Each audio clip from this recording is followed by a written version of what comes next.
नमस्कार, मैं हूं प्रकाश श्रीवास्तव। हमारे खास कार्यक्रम पूरा सच में आपका स्वागत है। और खबरों की दुनिया में पूरा सच बहुत जरूरी होता है, क्योंकि झूठ से भी खतरनाक होता है अधूरा सच, और इसी तरह खतरनाक होती है अधूरी खबर। इसलिए हर खबर का पूरा सच हम आपको बताएंगे, वो भी तथ्यों, तर्कों और सबूतों के साथ। तो आइए बिना देर किए देखते हैं पूरा सच।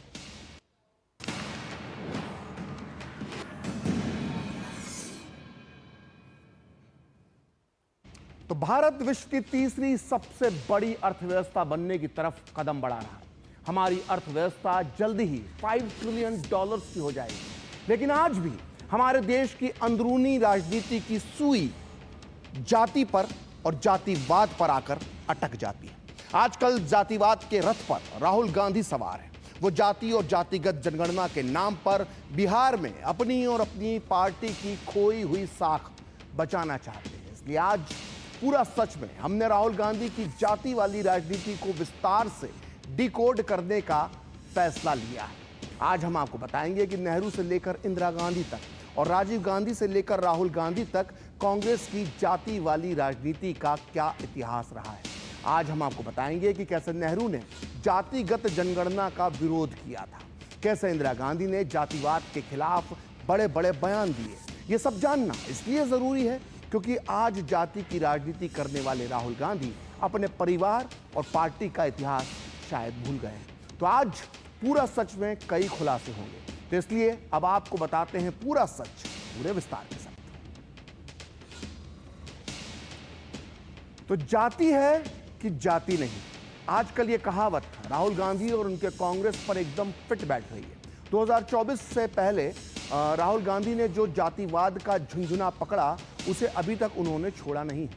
वो पिछले 1 साल से लगातार जाति की राजनीति कर रहे हैं। वो कभी भरी सभा में लोगों से उनकी जाति पूछते हैं, कभी जातिगत जनगणना को अपने जीवन का मिशन बता देते हैं। लेकिन दिन, हफ्ते और महीनों तक जाति जाति रटने के बाद भी कांग्रेस पिछले 1 साल में लगभग ज्यादातर चुनाव हार गई है। लेकिन इसके बाद भी जाति का भूत उतरा नहीं है। चूंकि इस साल बिहार के विधानसभा चुनाव है, इसलिए राहुल गांधी ने एक बार फिर जाति की रट लगाना शुरू कर दिया है। आज हम आपको पूरा सच के इस खास एपिसोड में राहुल की इस जाति वाली राजनीति का पूरा सच बताएंगे। लेकिन पहले देखते हैं राहुल गांधी के जाति पर दिए कुछ बयान। मीडिया के आप, नाम क्या आपका? हाँ, आप शिव प्रसाद जी हैं। आपके मालिक का क्या नाम है? आपके मालिक का क्या नाम है? क्या नाम है? नाम बताओ, नाम बताओ। ओए मारो मत यार, मारो मत उसको। इस कमरे में दलित कितने हैं? देखिए, ये मजा देखिए। इस कमरे में ओबीसी कितने हैं? हाथ उठा के दिखा दीजिए, देखिए मजा।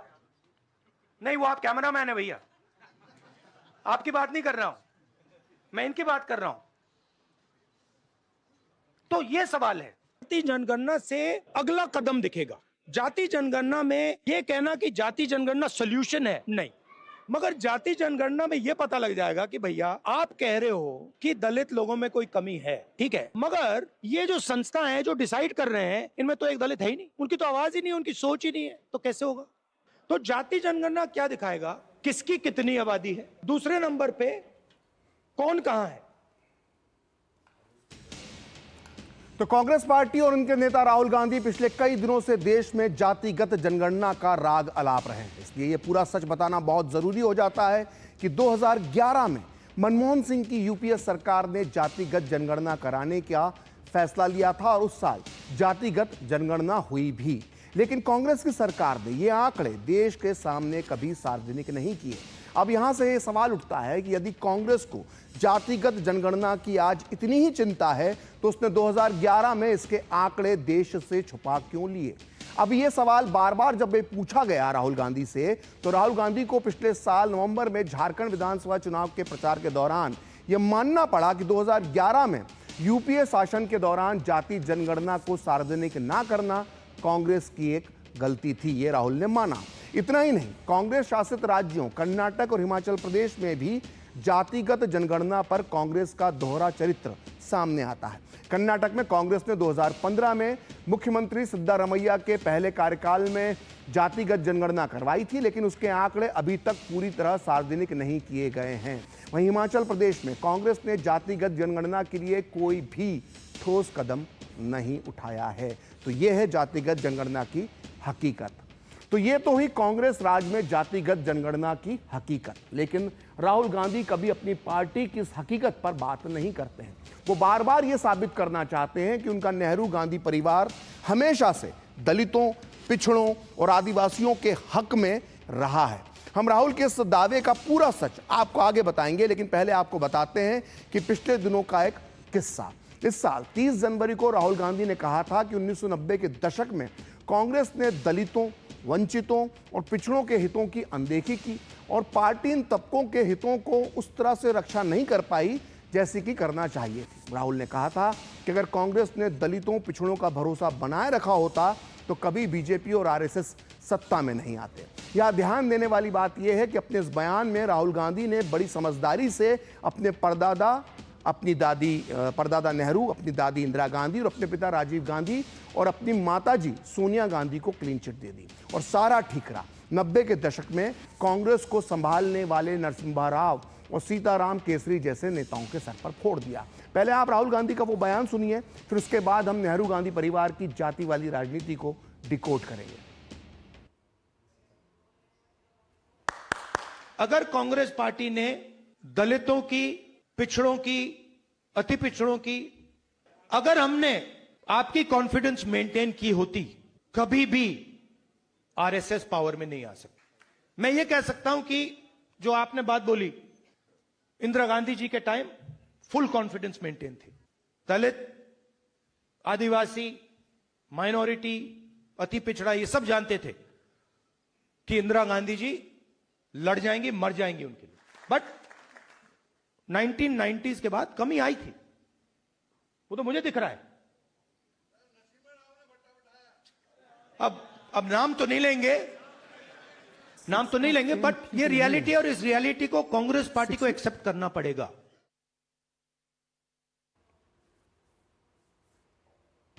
तो आज राहुल गांधी और कांग्रेस की पूरी राजनीति जातिवाद में डूबी हुई है। राहुल गांधी हर मौके पर जाति की बात करते हैं और फिर आरक्षण पर भ्रम फैलाने का प्रयास करते हैं। लेकिन राहुल गांधी को यह पता होना चाहिए कि उनका नेहरू गांधी परिवार जाति की राजनीति और आरक्षण पर क्या सोच रखता था। आइए तथ्यों के आधार पर पंडित नेहरू से लेकर इंदिरा गांधी और राजीव गांधी तक जानते हैं नेहरू गांधी परिवार के जातिगत जनगणना और आरक्षण पर विचार क्या थे। तो ये तो हम सभी जानते हैं कि आज़ाद भारत में जो पहली जनगणना हुई थी वो 1951 में हुई थी और तब देश के प्रधानमंत्री पंडित जवाहरलाल नेहरू थे। 1951 में भी कुछ लोगों ने ये प्रस्ताव दिया था कि देश की जनगणना जाति के आधार पर हो, लेकिन तत्कालीन प्रधानमंत्री नेहरू नहीं चाहते थे कि देश में जातिगत जनगणना हो। और इसके अलावा नेहरू जातिगत आरक्षण के भी, जनगणना के साथ साथ जातिगत आरक्षण के भी विरोधी थे। उनका मानना था कि सशक्तिकरण जो है वो शिक्षा के माध्यम से होना चाहिए, ना कि जातिगत आरक्षण के माध्यम से। आइए बात करते हैं इंदिरा गांधी की। इंदिरा गांधी ने 1980 में नारा दिया था जिसमें उन्होंने कहा था, न जात पर न पात पर मोहर लगेगी हाथ पर। इंदिरा गांधी का ये नारा बताने के लिए काफी था कि वो भी जाति आधारित जनगणना की पक्षधर नहीं रही होंगी और जातिवाद के वो खिलाफ थी, ऐसा माना जा सकता है। इसी कार्यक्रम में आगे हम आपको इंदिरा गांधी की सोच विस्तार के साथ बताएंगे, साथ ही आपको उनके भाषण का अंश भी सुनाएंगे। आइए अब बात करते हैं राजीव गांधी की। 1990 में विपक्ष के नेता रहते हुए राजीव गांधी ने संसद के अंदर जाति विहीन समाज की वकालत की और कहा था कि जातिवाद को खत्म करना हमारे राष्ट्रीय लक्ष्य का हिस्सा होना चाहिए। इसलिए माना जा सकता है कि राजीव गांधी भी जातिगत जनगणना के विरोधी थे। इसके अलावा राजीव गांधी कई मौकों पर, कई अवसर पर आरक्षण का विरोध भी करते हैं। इसका पूरा सच हम आपको आगे बताएंगे। तो ये भी हमने आपको ग्राफिक्स के माध्यम से एक छोटी सी बानगी, एक छोटा सा अंदाजा दिया है कि जाति और जातिगत आरक्षण पर नेहरू, इंदिरा गांधी और राजीव गांधी की क्या सोच थी। अब आपको एक एक करके विस्तार से पूरा सच बताते हैं। शुरुआत करते हैं इंदिरा गांधी से। दरअसल राहुल गांधी और आज की पूरी कांग्रेस हमेशा जाति पर इंदिरा गांधी के जो विचार थे उन्हें दबाने और छुपाने का काम कर रही है। इसके अलावा इंदिरा गांधी की आरक्षण विरोधी सोच पर भी पर्दा डालने की कोशिश होती है। लेकिन आज हम आपको पूरा सच बताएंगे। 1980 में जब लोकसभा चुनाव हुए तो इंदिरा गांधी ने नारा दिया था, न जात पर न पात पर मोहर लगेगी हाथ पर। दरअसल इंदिरा गांधी की राजनीति यही थी। उनकी सियासत किसी एक समाज या किसी एक वर्ग के भरोसे नहीं चलती थी। वो चाहती थी कि कांग्रेस को सभी वर्गों का वोट मिले और ये वोट जाति में ना बट जाए, और हुआ भी यही। 1980 के चुनाव में इंदिरा गांधी ने शानदार वापसी की और वो फिर से प्रधानमंत्री बनने में कामयाब हो गई। अब अगर आज से इसकी तुलना करें तो राहुल गांधी के दौर में कांग्रेस इतनी कमजोर हो चुकी है और इतना सिमट चुकी है कि अब इस ग्रैंड ओल्ड पार्टी को देश की जनता को जातियों में बांटने की राजनीति करनी पड़ रही है। आइए अब इंदिरा गांधी से जुड़े एक और सच की तरफ आगे बढ़ते हैं। आइए हम आपको बताते हैं पूरा सच कि आखिर इंदिरा गांधी की आरक्षण पर क्या सोच थी। आप अपनी टीवी स्क्रीन पर इस वक्त ध्यान से देखिए, आपको एक न्यूज़पेपर की क्लिप नजर आ रही होगी जिसमें हेडलाइंस लिखी हुई हैं कि आरक्षण से किसी को कोई लाभ नहीं, इंदिरा गांधी। जी हां, इंदिरा गांधी ने 24 नवंबर 1978 को पटना में कहा था कि आरक्षण से किसी को कोई लाभ नहीं होगा। दरअसल उस समय बिहार के तत्कालीन मुख्यमंत्री भारत रत्न कर्पूरी ठाकुर ने बिहार में मुंगेरी लाल कमीशन की सिफारिश पर ओबीसी समाज के लिए सरकारी नौकरियों में 26% आरक्षण का ऐलान किया था, और इसी दौर में इंदिरा गांधी बिहार दौरे पर आई थी। तब इंदिरा गांधी ने कहा था कि आरक्षण से किसी को कोई लाभ नहीं होगा, जो अखबार में अगले दिन खबर छपी थी और आप उस खबर को अपनी टीवी स्क्रीन पर देख सकते हैं। तो आगे बढ़ते हैं। आपको याद होगा कि पिछले साल सितंबर में राहुल गांधी ने अमेरिका में आरक्षण खत्म करने को लेकर एक बयान दिया था, जिस पर राहुल की काफी आलोचना हुई थी और बाद में राहुल को यह कहना पड़ा था कि उनके बयान का गलत मतलब निकाला गया है। दरअसल कुछ ऐसा ही बयान इंदिरा गांधी ने 1981 में दिया था, जब वो प्रधानमंत्री थी। इस बयान में इंदिरा गांधी ने आरक्षण का जिक्र करते हुए कहा था कि अगर मेधावी छात्रों को यानी टैलेंटेड स्टूडेंट्स को देश में अनुकूल परिस्थितियां नहीं मिलती हैं तो वो विदेश चले जाएंगे। इंदिरा गांधी का ये पूरा बयान प्रकाशित हुआ था मशहूर अखबार इंडियन एक्सप्रेस में, और वो तारीख थी 17 मार्च 1981। तो इंडियन एक्सप्रेस की खबर में इंदिरा गांधी के हवाले से लिखा गया था कि प्रधानमंत्री इंदिरा गांधी ने कहा है कि आरक्षण नीति तब तक जारी रहेगी जब तक कि इसकी आवश्यकता है। उन्होंने ये भी कहा कि इसे यह सुनिश्चित करने के प्रयास किए जाने चाहिए कि वास्तव में मेधावी छात्रों को परेशानी ना हो और उनके साथ कोई भेदभाव ना हो। इंदिरा गांधी ने कहा कि आरक्षण नीति 15 वर्षों के लिए बनाई गई थी, लेकिन इसका उद्देश्य पूरा नहीं हुआ। उन्होंने स्पष्ट किया कि आरक्षण नीति वंचितों के लिए एक तरह की अतिरिक्त सहायता थी, हालांकि ये अपने आप में पर्याप्त नहीं थी। प्रधानमंत्री गांधी ने प्रतिभा पलायन की बात की और कहा कि अगर मेधावी छात्रों को देश में अनुकूल परिस्थितियां नहीं मिलती तो वो विदेश चले जाएंगे। तो ये तो हुई आरक्षण पर इंदिरा गांधी की सोच। आइए अब आपको जातिवाद पर इंदिरा गांधी के विचार खुद उनके शब्दों और उनकी आवाज में आपको सुनाते हैं। तो ध्यान से देखिए और सुनिए इंदिरा गांधी का वो भाषण जो उन्होंने 15 अगस्त 1983 को लाल किले से दिया था। असल में मेरा विश्वास जातिवाद में नहीं है। मैं तो चाहूंगी कि ये शब्द हम हटा दें अपने देश से। हम सब अपने को एक माने। जब हम उपलब्धियों की तरफ देखते हैं, सफलताओं की तरफ देखते हैं, तो कमजोरी की तरफ भी देखना है। किन बातों ने हमको पीछे रखा, कौन से रोड़े हमारे रास्ते में आए कि हम तेजी से आगे नहीं बढ़ सके। तो हम देखते हैं कि जो सबक आजादी की लड़ाई ने हमें सिखाया था कि केवल एकता और अनुशासन से सफलता प्राप्त हो सकती है, आज जाने या अनजाने कुछ ऐसे लोग हैं जो जाति के नाम से समाज को चोट पहुंचाते हैं, धर्म के नाम से धर्म को ही धक्का पहुंचाते हैं। ये है हमारी कमजोरी। आइए अब आपको जाति और आरक्षण पर इंदिरा गांधी का एक और सच बताते हैं। राहुल गांधी की दादी इंदिरा गांधी ने मंडल कमीशन की रिपोर्ट को दबा दिया था। यह वही मंडल कमीशन है जिसकी रिपोर्ट लागू होने के बाद ओबीसी को 27% आरक्षण का लाभ मिलना शुरू हुआ। दरअसल 1978 में मोरारजी देसाई की सरकार ने मंडल आयोग बनाया था। इसके बाद 1980 में तत्कालीन इंदिरा गांधी की सरकार को मंडल कमीशन की रिपोर्ट सौंपी गई, लेकिन अगले 4 साल तक इंदिरा गांधी ने मंडल कमीशन की रिपोर्ट पर कोई एक्शन नहीं लिया। मशहूर और वरिष्ठ पत्रकार नीरजा चौधरी ने अपनी किताब हाउ प्राइम मिनिस्टर डिसाइड में यह खुलासा किया है कि मंडल आयोग की रिपोर्ट को दबाने के लिए इंदिरा गांधी ने उस समय के जो कानून मंत्री थे शिवशंकर से कहा था कि ऐसा एटीआर यानी एक्शन टेकन रिपोर्ट तैयार कीजिए जिससे सांप भी मर जाए और लाठी भी ना टूटे। तो इंदिरा गांधी ने अपने जीते जी मंडल कमीशन की रिपोर्ट को हमेशा दबाए रखा। 1984 में जब उनकी दुखद मृत्यु हो गई और उसके बाद उनके बेटे राजीव गांधी प्रधानमंत्री बने, तो राजीव गांधी ने प्रधानमंत्री बनते ही नए आम चुनावों का ऐलान कर दिया। इन चुनावों में भी कांग्रेस का वही एजेंडा था जो इंदिरा गांधी का 1980 के चुनाव में था। इन चुनावों में राजीव गांधी और कांग्रेस ने मतदाताओं से यह अपील की कि वो अपना वोट जाति के आधार पर ना दें, और इसका सबूत है कांग्रेस का ये पोस्टर जो इस वक्त आप अपनी टीवी स्क्रीन पर देख रहे हैं। ये पोस्टर 1984 में कांग्रेस ने चुनाव के दौरान जारी किया था और इसे तमाम न्यूज़पेपर्स और मैगजीन्स में भी छपवाया गया था। अब इस पोस्टर को ध्यान से देखिए। इस पोस्टर में लिखा है, will your destiny be decided by your birth instead of your merit. इसका अर्थ हिंदी में ये होता है कि क्या आपकी किस्मत आपकी योग्यता के बजाय आपके जन्म से तय होगी। इस पोस्टर को ध्यान से देखने पर आप पाएंगे कि इसमें मतदाताओं से जातिवाद का जाल तोड़ने की बड़ी बड़ी बातें लिखी गई हैं। इस पोस्टर से संदेश देने की कोशिश की गई थी कि जातिवाद, जाति की राजनीति और जाति के नाम पर वोट देने से देश को नुकसान होता है।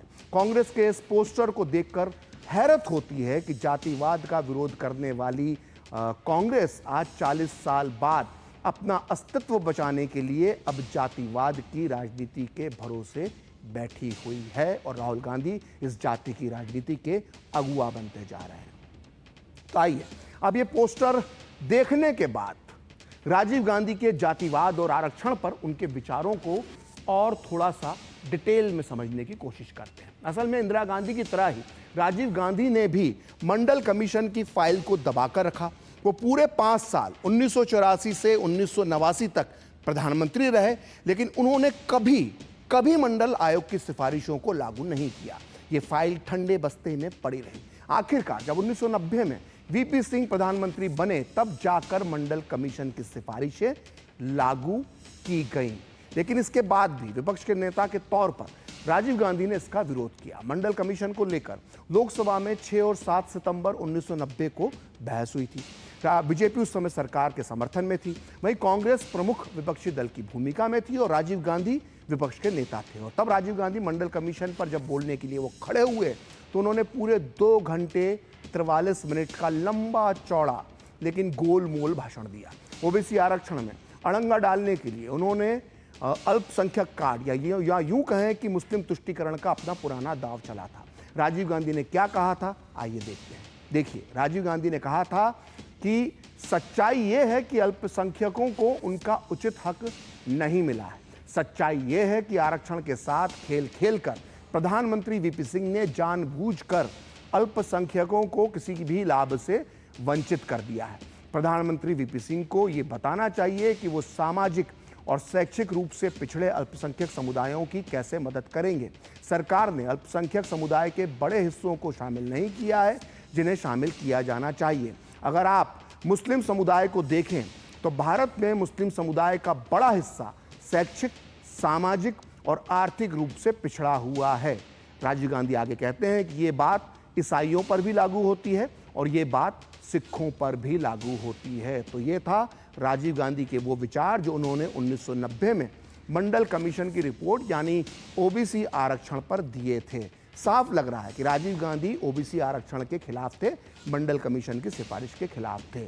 अब हम आपको बताने जा रहे हैं कि 1985 में तत्कालीन प्रधानमंत्री राजीव गांधी ने आरक्षण का लाभ लेने वालों के लिए क्या कहा था। दरअसल राजीव गांधी ने आज से 39 साल पहले करीब 3 मार्च 1985 को नवभारत टाइम्स को दिए एक इंटरव्यू में कहा था कि वो आरक्षण के नाम पर बुद्धुओं को बढ़ावा नहीं देना चाहते हैं। आप अपनी स्क्रीन पर उस समय नवभारत टाइम की जो क्लिप थी उसे आप देख सकते हैं जो खबर प्रकाशित हुई थी। इसमें हेडलाइन में लिखा हुआ है कि आरक्षण के नाम पर बुद्धुओं को बढ़ावा नहीं। तत्कालीन प्रधानमंत्री राजीव गांधी ने ये इंटरव्यू देश के जाने माने पत्रकार आलोक मेहता को दिया था। इस इंटरव्यू में राजीव गांधी ने कहा था कि संविधान बनाते समय पिछड़े वर्ग के लिए आरक्षण की जो व्यवस्था की गई थी उसका अब बहुत राजनीतिकरण हो गया है। इसलिए अब समय आ गया है कि इन सारे प्रावधानों पर नए सिरे से विचार किया जाए। दबे और पिछड़े हुए लोगों को यह सुविधा और सहायता दी जाए, लेकिन इसका विस्तार कर अलग अलग क्षेत्रों में बुद्धुओं को बढ़ाने से पूरे देश को नुकसान होगा। तो सुना आपने आरक्षण पर क्या थे राजीव गांधी के विचार।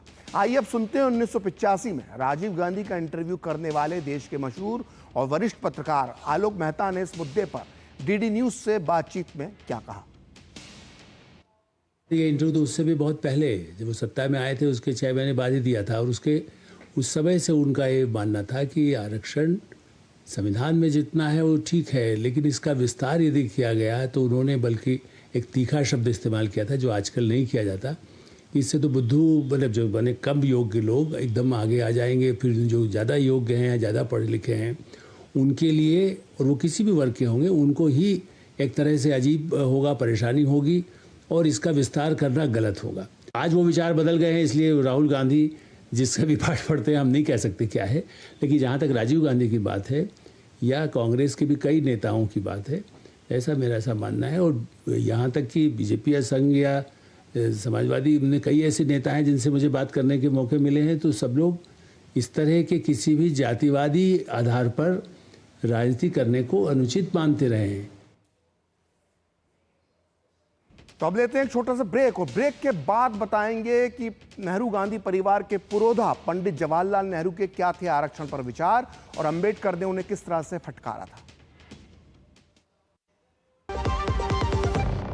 सस्ते वाले दाल मसाले स्वाद हुआ बेकार, MDH की हल्दी मिर्ची धनिया करे कमाल, ये रंग दे, ये खुशबू दे, ये तीखा, ये कम पड़े, क्या निराला MDH मसाला। जब धरती चीर कर निकलता है लोहे का पत्थर और मिलता है मोंगिया के जोश से, फिर तपता है, पिघलता है और बनता है फौलाद। अब होता है सरिया सारी खूबियों के साथ। मोंगिया स्टील, मजबूत देश का मजबूत सरिया। विभाग अनेक, कंप्लेंट बॉक्स 1। किसी भी सरकारी दफ्तर, विभाग या बैंक से जुड़ी शिकायत के लिए pgportal.gov.in पर जाएं, रजिस्टर करें, संबंधित विभाग चुनें, शिकायत दर्ज करें और ट्रैकिंग आईडी नोट करें। SMS या ईमेल पर एक्नॉलेजमेंट पाएं और शिकायत का जवाब सीधे मंत्रालय से प्राप्त करें। अब तक 1 करोड़ 12 लाख से अधिक भारतीयों ने भरोसा जताया। CP ग्राम्स, आपकी हर शिकायत का हल। अभी शिकायत दर्ज करें pgportal.gov.in। जो लक्ष्य चुना था समझ आने लगा है। GLA यूनिवर्सिटी, उच्च लक्ष्य की निश्चित प्राप्ति। एक ऐसा तबका जो रिटायरमेंट के बारे में आज भी बिल्कुल नहीं सोचता, वो है औरतें। औरतें कमा के भी वल्नरेबल हैं। सो NPS एक इक्वालिटी ला रहा है, हम सब एक बराबर प्लेटफॉर्म पे हैं। अपने बेहतर कल को सुनिश्चित करने के लिए NPS जरूरी है। रिटायरमेंट प्लानिंग के लिए तेरा SIP के बारे में क्या ख्याल है? रिटायरमेंट अभी तो पूरी लाइफ बाकी है यार। और तुझे नहीं लगता अगर रिटायरमेंट के बारे में अभी से नहीं सोचे तो आगे जाके प्रॉब्लम होगी? पर रिटायरमेंट के बारे में सोचना क्यों है इतना जरूरी? जब तक आप रिटायर हो जाएंगे महंगाई काफी ज्यादा बढ़ जाएगी और आपकी इनकम वो तो रुक ही जाएगी। इसीलिए आज ही म्यूचुअल फंड्स में SIP शुरू कीजिए और हर महीने थोड़ा थोड़ा करके धन इकट्ठा कीजिए एक कंफर्टेबल रिटायर्ड लाइफ जीने के लिए। अधिक जानकारी के लिए अपने वित्तीय सलाहकार से परामर्श करें। LIC म्यूचुअल फंड द्वारा निवेशक शिक्षा की एक पहल। म्यूचुअल फंड निवेश बाजार जोखिम के अधीन है। योजना से संबंधित सभी दस्तावेजों को ध्यान से पढ़ें। गोल्डी मसाले के 100 ग्राम के स्पेशल पैक्स में फ्रेशनेस लॉक है। ऐसे गोल्डी मसाले जहां जाएं रिश्ते बनाएं।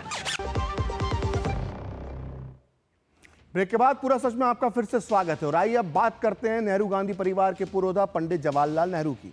जैसा कि हमने आपको पहले बताया था कि पंडित नेहरू ने 1951 में जातिगत जनगणना के प्रस्ताव को स्वीकार नहीं किया था। इसके अलावा पंडित नेहरू आरक्षण के भी विरोधी थे। आपने उनके मुख्यमंत्रियों के नाम लिखे गए उस पत्र के बारे में खूब सुना होगा, जिसमें उन्होंने आरक्षण को पानी पी पी कर कोसा था। लेकिन आज हम पूरा सच में आपको नेहरू के आरक्षण विरोधी चेहरे को एक उससे जुड़ा एक नया किस्सा बताते हैं, जिसमें नेहरू के एक आरक्षण विरोधी बयान पर डॉक्टर अंबेडकर इतना ज़्यादा नाराज हुए थे कि उन्होंने देश के प्रधानमंत्री नेहरू को पागल खाने, जी हाँ पागल खाने भेजने की सलाह दे दी थी। जी हाँ, आज पूरा सच के माध्यम से आज पहली बार ये राज खुलने वाला है कि बाबा साहेब अंबेडकर ने कहा था कि नेहरू को पागल खाने भेज देना चाहिए। दरअसल बात 1 नवंबर 1952 की है और वर्धा में अनुसूचित जाति के एक सम्मेलन में बोलते हुए तत्कालीन पीएम नेहरू ने आरक्षण को खत्म करने के संकेत दिए थे। नेहरू का ये भाषण प्रकाशित हुआ है selected works of Jawaharlal Nehru की सीरीज 2 के वॉल्यूम 20 के पेज नंबर 130 से 132 के बीच। नेहरू ने अपने भाषण में उस दिन कहा था कि यदि हम एक राष्ट्र के रूप में समृद्ध होना चाहते हैं तो हमें कार्यकुशलता और योग्यता पर विशेष ध्यान देना चाहिए। इसलिए केवल योग्य लोगों को ही सरकार में नौकरी दी जानी चाहिए। भाई भतीजावाद, पक्षपात या आरक्षण सरकारी काम के स्तर को गिरा देता है। हमारी कार्यकुशलता के स्तर में गिरावट देखकर मुझे चिंता होती है। इस स्थिति को जारी रहने देना खतरनाक होगा। तो जब पीएम नेहरू ने नवंबर 1952 में वर्धा में आरक्षण खत्म करने के संकेत दिए तो अंबेडकर बुरी तरह से भड़क गए। उन्होंने पीएम नेहरू को पागल खाने भेजने की सलाह दे डाली। बाबा साहब ने इतनी बड़ी बात 25 दिसंबर 1952 को बेलगांव के निपाणी गांव में एक जनसभा में कही थी और उनका यह भाषण प्रकाशित हुआ है संपूर्ण अंबेडकर वाङ्मय के खंड 40 के पेज नंबर 302 पर। आपको मैं यहाँ बताना चाहता हूँ कि इस ग्रंथ को पहले 1979 में महाराष्ट्र सरकार ने प्रकाशित किया था और बाद में 2013-14 में मनमोहन सिंह की सरकार की देखरेख में इसे फिर से प्रकाशित किया गया। जाहिर है इसकी सच्चाई पर अब कोई सवाल नहीं उठा सकता। खैर, डॉक्टर अंबेडकर ने उस दिन अपने भाषण में कहा था कि हमारी सरकार हमें मिले अधिकार वापस लेने वाली है। नेहरू ने हरिजन परिषद में दिए भाषण में कहा कि अब अनुसूचित जाति के लोगों की स्थिति में सुधार हो चुका है और उन्हें अब किसी रियायत की जरूरत नहीं है। मुझे लगता है कि इस नेहरू को ठाणे शहर के पागलों के अस्पताल में रखना होगा। इस देश में ऐसे व्यक्ति को प्रधानमंत्री पद पर बैठा दिया गया है जिसे अपने देश के लोगों के बारे में नहीं पता है। इस तरह हमें दी गई सुविधाएं यानी आरक्षण हमसे वापस लिया जा रहा है। तो ये थे डॉक्टर अंबेडकर के विचार नेहरू पर। तो आज पूरा सच में इतना ही। अगले सप्ताह होगी फिर आपसे मुलाकात अपने इस खास कार्यक्रम पूरा सच में किसी और मुद्दे की पड़ताल के साथ। तो मुझे और मेरी पूरी टीम को दीजिए अनुमति। नमस्कार।